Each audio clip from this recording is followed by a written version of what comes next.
speaking of I Didn't Mean to and Fear Itself, the album, we did the cover story on that, so check that out up there, that link.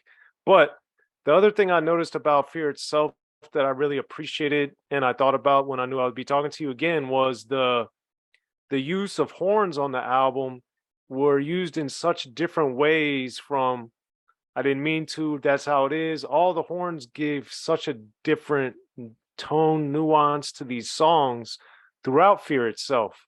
So, what do you remember, especially since I imagine you were writing back then? How did the instrumentation and the horns in particular drive what you were doing on Fear Itself? That's a very good question. And I got to give credit to Domino. Now the light just coming off through the window, so I'm gonna take my low squat. So I gotta give credit to Domino for being the creative mind behind making sure we had a lot of wind instruments and what have you, particularly horns. He would even go get local Bay Area talents to play some of those horns after we laid. And so some of the time you didn't get the chance to play around with the horn. Like think about the Live and Let Live song, even though that's the Souls of Mischief song, this all one thing. Like we was all in the studio. You know, we would just be sitting there like, time for your album. And we just switch, throw on this, Matt. And then I'll get tired and be like, time for your album. So it was just one process. With that being said, that Live and Let Live song, that's Bill Ortiz with Carlos Santana ensemble who came in and played after the Soul spit their lyrics. But if you look at some of the songs that were samples, I sampled the horns on do do do do do do do do do do. I can't remember, Get Off It or whatever. And I put that little ensemble together trying to match. We was inspired by De La, Tribe, but we didn't want to sound like them. So they was jazzy and they used horns a bit. They didn't go all the way out with them. You know what I'm saying? Like if you listen, so we was like, okay, here goes something we could be sounding similar, but not sounding like we biting. You know what I'm saying? Well, speaking of biting, on That's How It Is, you were talking about people biting you and biting D.O.C. So how did you think to lump yourself in with them? Because they were getting bit by everybody. Well, that's a very good question, but I was really on some, it was just kind of, I didn't even think I was lumping myself in with them.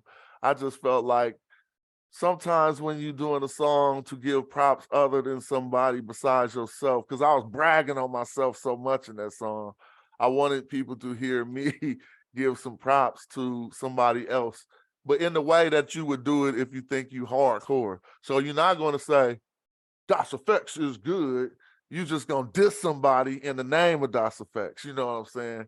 And so to me, I just thought that was a way to ease up off my current braggadocio to still do a diss and to give DOS some props, you know what I'm saying? Because everybody was dissing DOS. Yeah, so I was trying to do the like end of the auto tune, so to speak, or whatever.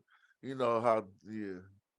So that being said, with DOS in particular, their style was so distinctive and so many people bid it. And by the time, because I think a lot of their albums are very underrated and great, even after they evolved and didn't use that style as much. Why do you think it's so hard for people in rap in particular to appreciate and enjoy people evolving and changing their style or what they're known for? I don't think it was that with them. I think it was when you are introduced gimmicky, no matter if it's a real gimmick or not, then you got to stay with your gimmick. You can't be giggity wow, biggity pow, and then one day just be, yo, I'm walking down the street until people going to be like, he ain't giggity wow and giggity pow no more. I don't want to hear it. So what they should have, I can't say what nobody should have done. That's disrespectful. They did well. Shout out to them. They're my people. But if I was in the camp and we was having that particular crisis, I'd have been like, bro, we got to make another hit with the giggities, bro. However we can figure it out, even though it's outdated, people at least might get a chuckle out of the fact that we sticking to our guns, you know what I'm saying? And But remember, even early on, on the Chronic and Doggy Style, Snoop was doing Drizzy and Izad and Vizad, and he doesn't do that today, you know. Well, that's true, but nah, he didn't come out based on that. They was just like Fruit Loops, dude. Like they was like piggity pow, like you know, they almost had the bangs and the smacks from Batman Oh, cartoons. Batman. Yeah, I mean, this is my memory. Even though Right. they was gutter, but we can't not. They was almost 50% gimmick, and the gimmick was their slang. You feel me? That's no disrespect. Because 40 was too, but he switched his up, see, but he still is 50% slang gimmick, right? Well, he ain't gonna say no. If we was building, he'll say yeah. See, No, the but word gimmick sounds pejorative, right?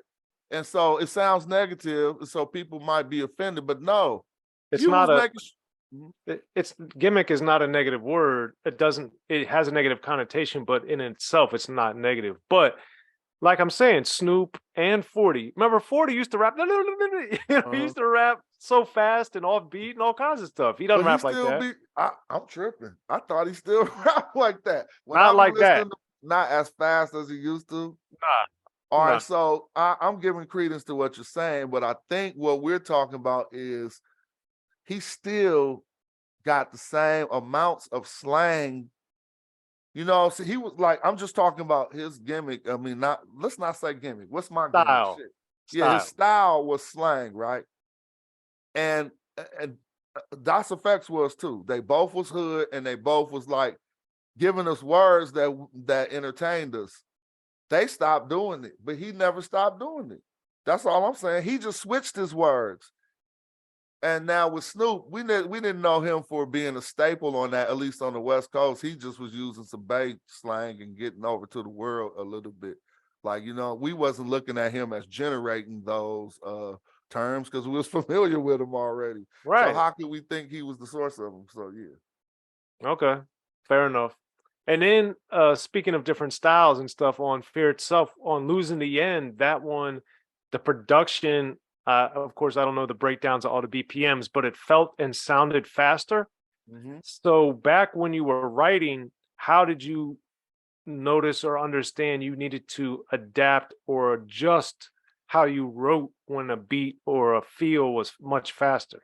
I think one of the homies just dropped a lug on me, like, this beat faster, you got too many words.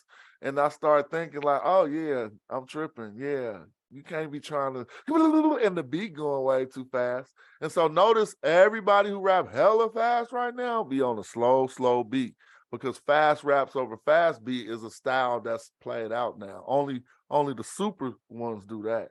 Like Tech Yeah. Nine might still do his double time over something fast, but everybody slow their beats down so slow that it sounds fast to you. So in a sense, I don't know, man. I hope I ain't losing people with what I'm Well, no, but because the reality is when using the Twister as the prime example of this, when he did Running Off at the Mouth, it was fast over fast. But when he that's did what Adrenaline Rush, it was fast over slow. yeah. And And so the that's when he blew up. trickery, these dudes who trick us like they are multi-talented, but then we keep hearing every average person can do it, is because they're going fast over slow beats. But then the pace of the hi-hat on these slow beats is what we call double time. So people who aren't understanding all this might think somebody killing it, but then they sit right in the car and say every lyric with them. So you have to ask yourself, if they going so fast, how you sitting in the car saying every lyric with them? Not gonna happen. They not going that fast. They just doing double time. So, and some people just be saying, I flow when I go and I show.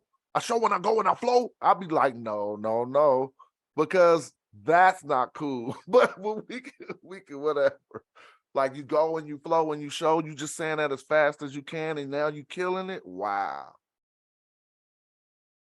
Leaves a lot to be desired. I mean, I ain't a hater, but you know what I'm saying?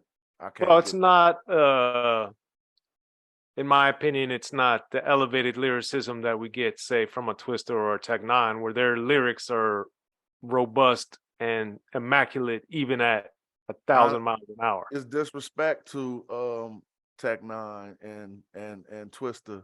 Like the few of the ones who, even though people don't prefer fast rap over fast beats because it's just not the style anymore, trap took over. But the actual feat of rapping fast does not requiring slowing down the beat. That's anybody could do Migos fast. Right. You know what I'm saying? No disrespect. I love those styles, but yeah, it's just facts. Right. Okay. So building on White Crown and what you're doing, how are you, if at all, are planning or expecting or envisioning your recording to evolve in this next phase of your career? That's a very good question. So I made a few of those songs, but I haven't been on any path to like, I don't believe in albums no more. That's just over. But I still like to package things in a well put together package. And so I was asking myself, will more songs like this pop up? But I haven't started listening to beats to see. And so that's just like an amusement of my life. Like someday people might say, I'm going fishing today. Someday I'll be like, I want to turn on some beats today. You know what I'm saying? Because hip hop isn't not, I mean, it is still one of my main sources of income, but it has branched out to where I got other things support in my life to where I don't really gotta be like, I need to rap by Thursday, bills, you know what I'm Well, congratulations on that, to be able to have the freedom to do that. So you have the Hyro coin that you were working on too. saying? What, anything else that people should be aware of, or is that just other stuff? That man, check this out. We still out here. And so many projects, this is why I be saying, this is why I'm telling people from the gate. So even anybody can look through their crypto portfolio. So many projects have came and went since we launched, including one of the biggest ones. Y'all remember them Steph Curry commercials where he was like, no, I'm not, talking about he ain't in the crypto? That whole complete company was a farce. It was just some guy named Sam Bankman-Fried robbing people, basically faking like a crypto exchange, right? So we have from small to big projects that have collapsed. Here we are trying to teach people about crypto, still running and trying, and no one has. We have one person write a proposal. So what we basically set up a platform not to support us, to support other artists, and we funded it with a community effort. And so right now, since crypto has been down, is down about 60%, what's sitting in the current pot that anyone can access is close to about 10 grand. If we was at the numbers we was at last time we was talking, it'd be a pot of about 30 grand. But we got to think about it. There's nothing like that in the world where any individual can simply write a proposal and then get 300 likes. We even took the number of votes that a person has to get in order to receive the funding down from 600 to 300 to hopefully encourage people. Like, so this is what people basically is telling me they can't do. Write a proposal for an amount of funds and get 300 likes on it. So that be making me, I'm not no idiot. I'll throw my hat up quick. I mean, everything running, and I'm saying, so y'all basically just telling me this is stupid or something, because I don't see what the disconnect is. And so we had a sister who she went through the process, got her proposal up, and got 25 votes, bro. So this is what I mean. The people who's supposed to click vote is no different. Well, let me be honest. There is one difference than just clicking like on Facebook. You have to have what's called a MetaMask wallet. But when I say a MetaMask wallet, does that sound like something strange or unfamiliar to you? Or have you heard of a MetaMask wallet before? You probably Yeah. got one. I don't know if you do, but All right. I assume, thank you, everybody got one already. So cats is faking still to me, because all you got to do is click like, and it opens up your wallet to verify that your vote is actually a real vote, because that woman could be, the person who submitted their proposal could be manipulating the system, and we have public ledgers for all of this. No, she only got 25 votes. So even with the holders of our coin, we still are at about 450 holders, right?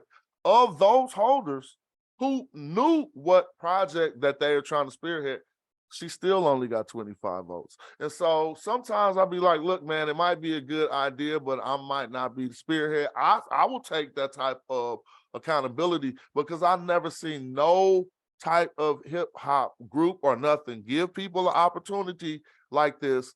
They well grounded. We know I got certifications in my city for doing good business, and this opportunity sits out here to this day.